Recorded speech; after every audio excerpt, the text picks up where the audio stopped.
Bom dia, ou boa noite, desculpa. Eu tô gravando de dia, mas vocês vão assistir isso à noite ou em qualquer horário. Bem, vamos dar continuidade a processos estocásticos, que é a nossa disciplina, e hoje nós vamos falar, estamos na unidade 1, falando sobre introdução a processos estocásticos, e hoje na seção 1.3 vamos falar sobre espaço de parâmetros e espaço de estados. Vamos definir, vamos apresentar exemplos. O objetivo dessa aula é definir espaço de estados, definir espaço de parâmetros, apresentar exemplos de aplicação, ok? Vamos lá. Espaço de parâmetros e espaço de estados. Quando o índice de um processo estocástico é descrito por uma variável discreta, temos um processo estocástico de tempo discreto, ou seja, temos um parâmetro discreto. Então, vocês já fiquem logo atentos. Quando falar de parâmetro, vamos falar de tempo, estaremos falando de tempo. O índice da variável é a letrinha que fica no subscrito da variável, que vocês já viram isso. Vou mostrar aqui de novo. Bem, quando o índice de um processo estocástico é descrito por uma variável contínua, ou seja, você tem lá a variável representando o processo, você tem a letrinha lá no subscrito dela, quando aquele índice, aquele subscrito é uma variável contínua, a gente vai ter um processo estocástico de tempo contínuo, ou seja, parâmetro contínuo. O conjunto de todos os possíveis parâmetros de tempo, né? A gente está falando de parâmetro e falar de tempo. Guardem isso. É chamado espaço de parâmetros. Estados. O que são estados? Os valores que x de t, olha, tá vendo aqui, ó, a variável que representa o processo, x índice t. Esse índice aqui que eu estava falando, quando ele se refere ao tempo. Quando ele é um número discreto, um número inteiro, ele é um parâmetro discreto, o processo. Quando esse número aqui é um contínuo, pode ser qualquer valor real, o nosso parâmetro é contínuo, é de tempo contínuo no processo estocástico.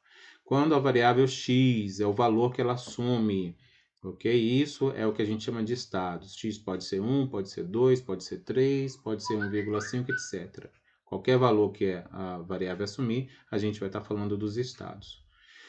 Bem, espaço de estados, então, é o conjunto de todos os valores possíveis que a variável x de t pode assumir, ok? O estado pode ser também discreto, também contínuo, assim como o parâmetro. Então, já fiquem sabendo. Espaço de parâmetros se refere ao tempo. Espaço de estado se refere ao valor da variável.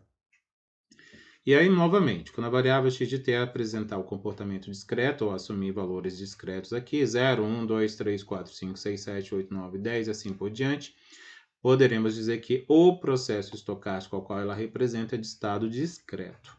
Quando a variável x de t apresentar comportamento contínuo, ou seja, isso aqui for um número real, o processo estocástico, tira esse S, é de estado contínuo, ok? Conjunto de todos os possíveis estados, como já dissemos, é chamado espaço de estados. Então, com isso, a gente consegue definir um espaço de parâmetros e espaço de estados.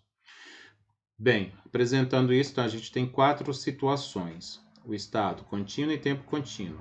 Né? Aqui é o espaço de estados e o espaço de parâmetros. Estado discreto, tempo contínuo ainda. Estado contínuo, tempo discreto. E estado discreto e tempo discreto. Graficamente, temos isso aqui. Quando nós temos o estado contínuo e tempo contínuo, ou seja, ambos são números reais, nós vamos ter num gráfico uma linha aqui, ó, continuada, ela não tem quebra. X é o tempo, aqui o índice de ordenadas é o processo, é o valor do estado, tá aqui, x de t. Numa outra situação, nós temos estado contínuo em tempo discreto, quer dizer que não teremos essa linha continuada, como no gráfico de cima, só em alguns valores de tempo é que ocorrem estados. Então, vai ser representado assim, x de n no eixo da vertical. Quando nós tivermos estado discreto e tempo contínuo, nós vamos ter um gráfico parecido com isso. Assim, estado discreto é só número inteiro. Então está aqui, o estado está aqui nesse nível, até esse tempo. De repente, no outro tempo, mudou para esse nível aqui. Então fica assim, sendo meio que degrau, tá? Tempo de degrau. Quando nós temos os dois discretos, tanto o estado quanto o tempo, nós vamos ter o gráfico representado por pontos. Não há uma continuidade. Bem, Classificação em relação ao tempo, mas só para isso aqui é para reforçar. Espaço de parâmetros em relação ao estado, espaço de estados. Exemplo, tem inspeção de qualidade, aí você avalia um produto, um item fabricado como defeituoso ou não. Isso aqui, ó, só tem 2 possíveis valores, isso é discreto, ou seja, nem numérico isso é, mas isso é considerado como discreto. Então, se a gente for, isso aqui é o estado do item, do produto fabricado. Então, ele tem esse adjetivo é atribuído a essa qualidade para ele, defeituoso ou não. Então, esse é o estado da inspeção, né, do produto. Então, o estado dele é defeituoso ou sem defeito. Então, isso aqui seria considerado um estado discreto. Ações de empresa no mercado de valor. E aí, ações são os valores das ações, na realidade, valor da ação seria qualquer valor monetário, né? A partir de zero em diante. Então, pode ser, isso aqui eu vou considerar como um estado contínuo. Olha só o exemplo. Considere o índice mensal de desemprego em Campinas nos últimos 10 anos. O que a gente pode afirmar disso aí? O espaço de estados é contínuo? Quais são os valores que esse índice pode assumir? Qualquer valor real dentro de um intervalo? Eu creio que sim. Então, a gente pode dizer que o estado, que é o valor do índice, ele é contínuo. O espaço de parâmetros é discreto? Vou falar de parâmetro, falar do tempo. Nos últimos 10 anos, como que é feita essa medida? Ela é diária, ela é anual, ela é mensal, ela é horária, ela é a cada 12 horas, etc. Bem, aí a depender do momento da coleta, eu posso dizer que ela é discreta ou não, o espaço. Como que seria o gráfico associado a esse processo? Aí a gente tem que voltar lá naquele slide dos gráficos. Se a gente definir um espaço de estado contínuo e tem espaço de parâmetros discreto, a gente tem que voltar lá e ver onde que isso se encaixa. Olha só, o processo estocástico. Lembra que eu já mostrei isso para vocês? O processo estocástico é representado assim. É uma variável x com índice t. Aqui no índice é o espaço de parâmetros, são os parâmetros. O x representa o estado. Esse t aqui no índice é o tempo e ele pertence a um conjunto maior, que é o espaço de parâmetros. O conjunto aqui dentro todo da chave é o espaço de estados, que é o valor que a variável vai assumir, o meu processo vai assumir no tempo lá que estiver sendo observado. O processo estocástico nada mais é, então, do que um conjunto de todas as possíveis trajetórias de um fenômeno. Tá? Então, a gente estuda uma trajetória, é um caso particular. Uma segunda trajetória desse mesmo fenômeno, e assim a gente pode fazer um conjunto dessas trajetórias. Isso é um processo estocástico. Olha só, um exemplo. Processo estocástico, séries temporais financeiras. Uma série temporal é qualquer conjunto de observações ordenadas no tempo. Isso aqui está muito relacionado com o conceito de processo estocástico. Não é? Não falei já para vocês que o processo é um conjunto de fenômenos ordenados no tempo? Uma série temporal também é assim.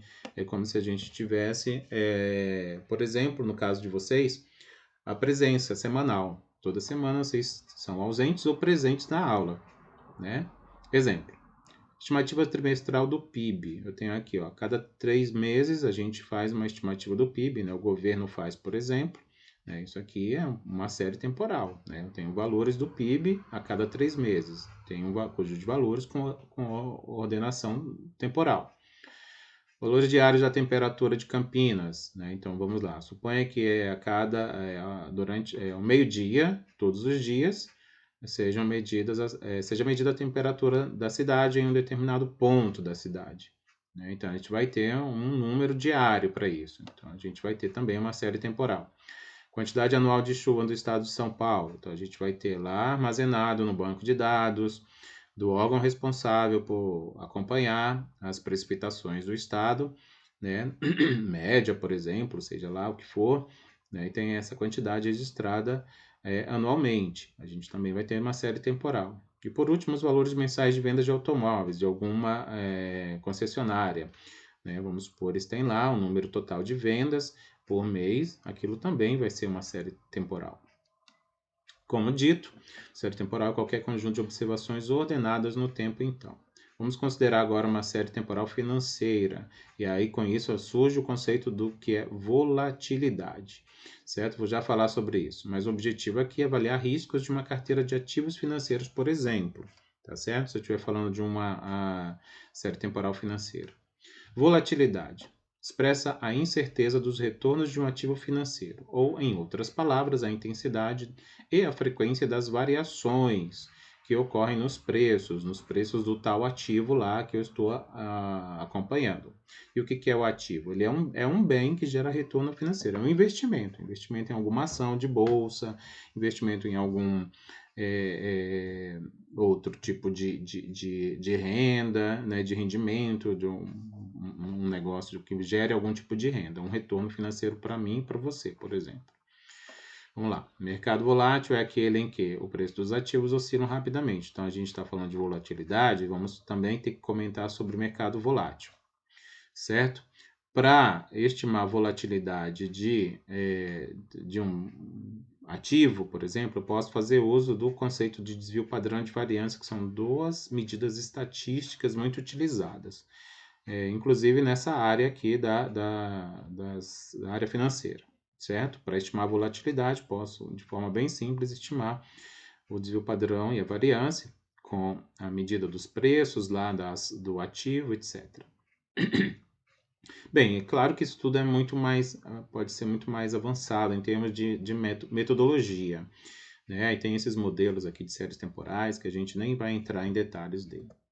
Tá aqui, ó, volatilidade. Se a gente vai estimar a volatilidade, que é a variabilidade do preço do ativo, se a gente vai usar o desvio padrão como essa estimativa da volatilidade, a fórmula matemática que define o cálculo do desvio padrão é dada aqui, vocês já viram, né? Raiz quadrada positiva da soma dos quadrados dos desvios, o que está dentro do parênteses é o desvio dos retornos, tá? Isso dividido por n, ou por n menos 1, aqui é indiferente.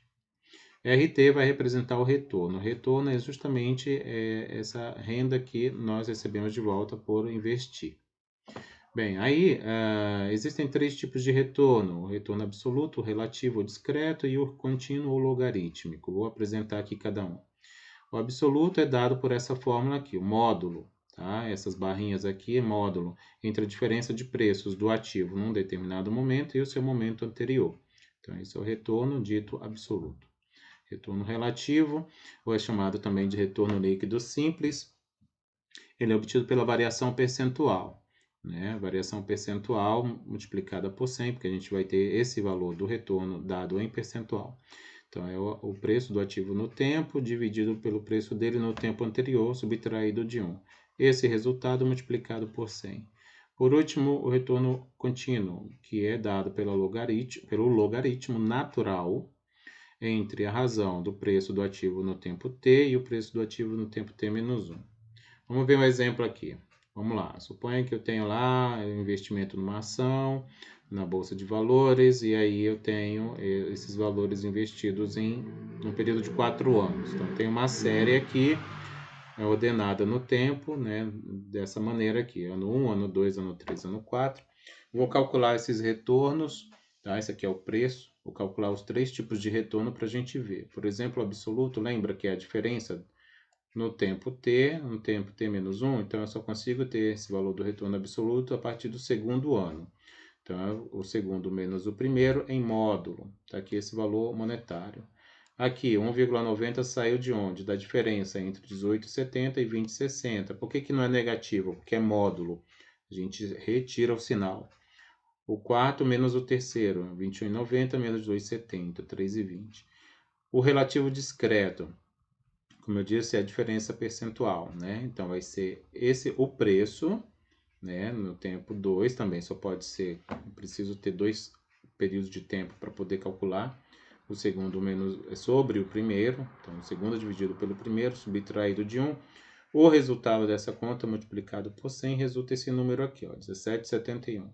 E assim para os outros. Retorno contínuo é logaritmo contínuo, logaritmo natural, desculpa, da razão. Então, o segundo dividido pelo primeiro, aplicado o logaritmo natural, e aí a gente vai ter um valor aqui, dado em percentual também.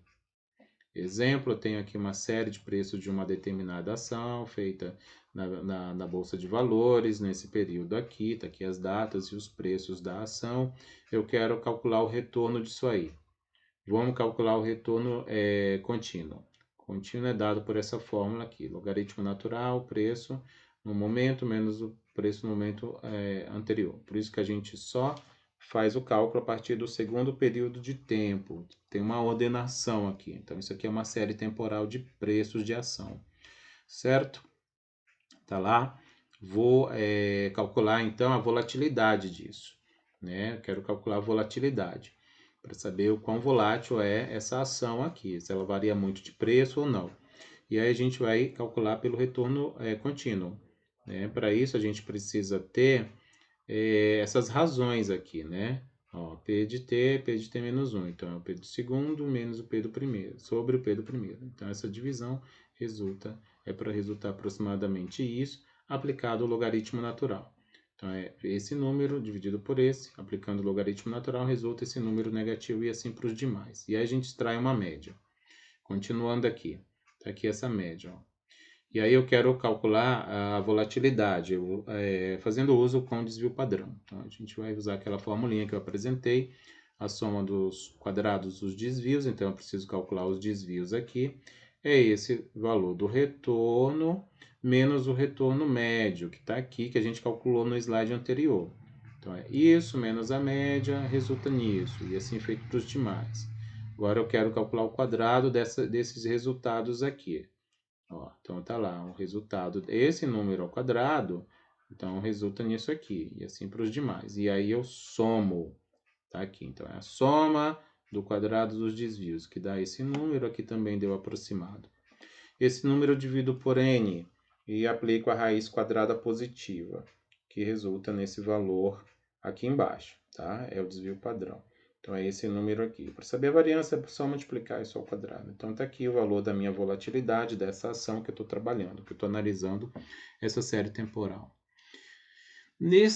A partir daqui, tem vários exercícios que vocês deverão ler, estudar, refazer. Eles todos têm gabarito, certo? Todos têm gabarito. Todos. Esses exercícios foram tirados do AVA. Esse aqui, a atividade diagnóstica 3, ele tem um errinho aqui, tá? O que ele diz que é a alternativa correta, na realidade, não está, certo? O correto é isso aqui que eu coloquei como resposta. Então, no AVA, se essa questão ainda existe por lá, possivelmente ela será anulada, certo? Então, faça os exercícios, me procurem para tirar dúvida, eu vou fazer plantão no horário de aula, estarei online, certo? Vocês poderão me chamar. A gente pode ver um melhor jeito. Talvez eu acesse o Zoom para a gente fazer uma aula de dúvidas online e aí a gente vai conversando. Podem me mandar e-mail também e eu estarei disponível. Até mais.